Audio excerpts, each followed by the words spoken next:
Good evening, children. It's me, Appalonia. I hope you enjoyed your weekend. As you know, on a Sunday, it's usually a Bible story. I'm just going to give you the background before I go to the main story, okay? When Jesus grew up, everyone in Nazareth expected him to do some kind of work as his father, the carpenter. One day, he made a surprising change. He became a preacher and began to teach people about God and God's laws. The things he said seemed new and different. Lots of people came to listen to him. It was also said that he could work miracles. Some people came to see him hoping for a miracle. This story is about some people who needed to see him desperately and what they had to do to get there. In the towns and villages near Nazareth, all of the talk was about Jesus. People down in Capernaum were saying, "He's been working miracles," said one. "I'm going to find out more. After all, there's not usually much excitement around here." In the lakeside town, Jesus was in the house talking to the people who were gathered there. A number of religious teachers had come to listen to him, and they had taken the best places, of course. More and more people came, crowding around the door and onto the street. That was when 4 men came along, carrying their friend on his mat as if it were a stretcher. The friend, unfortunately, was paralyzed. He simply could not walk. "If only we can get you to see Jesus, perhaps you'll be cured," said the 4. "If only," said one, laying down his corner of the mat. "But we're not going to be able to fight our way through this lot." The other 3 let the mat down too, to avoid tipping their friend on the ground. "Have we all come here for nothing?" muttered one. "What a waste of time." "I'm not giving up," said another. "So Jesus is surrounded on all sides. Aha. Go on. What's the idea?" asked the man on the stretcher. "The roof is clear," said the friend. "Even the outdoor stairway to it is clear. So let's go up and make a hole in that roof.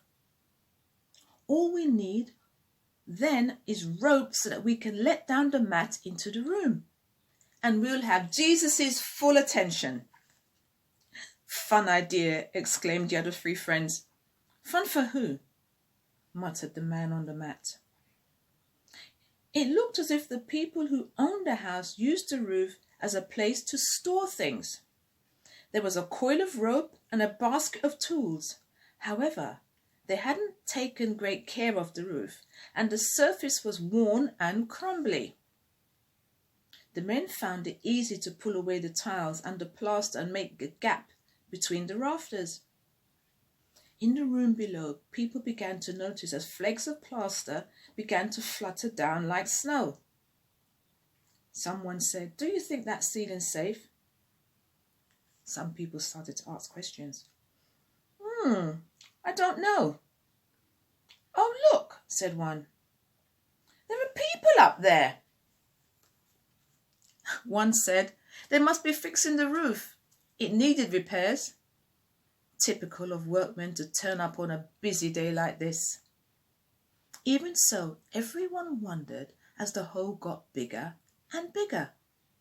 There was a gasp of astonishment as the man was let down on his mat and sat at Jesus' feet.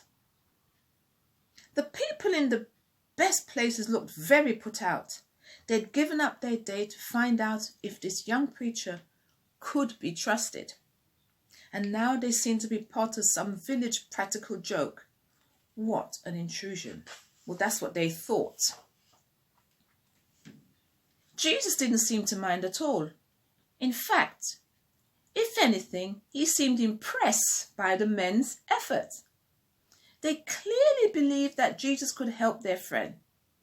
Jesus spoke to the man on the mattress. "Your sins are forgiven," he said. The religious teachers looked really cross. How dare he say that? They whispered. Only God can forgive sins. Jesus looked at them. What are you unhappy about? He asked. I could say your sins are forgiven, or I could say, get up and walk. Take your mat. So now you're going to see that I can forgive the man's sins. Jesus looked down at the mat and the man and said, get up, pick your mat and go home. At once the man did. Everyone who saw was so astonished. They could talk of nothing else. They didn't even bother to find out how or when or if the roof ever got mended. That's a nice short story. It just shows that if you really want to do someone, or if you really want to see someone, especially Jesus, you would go through the roof. You enjoy your evening and have a blessed week, okay? Take care. God bless. All books read by Appalonia The Storyteller are now available on No Ordinary Bookshop website on www.noordinarybookshop.co.uk. See you there!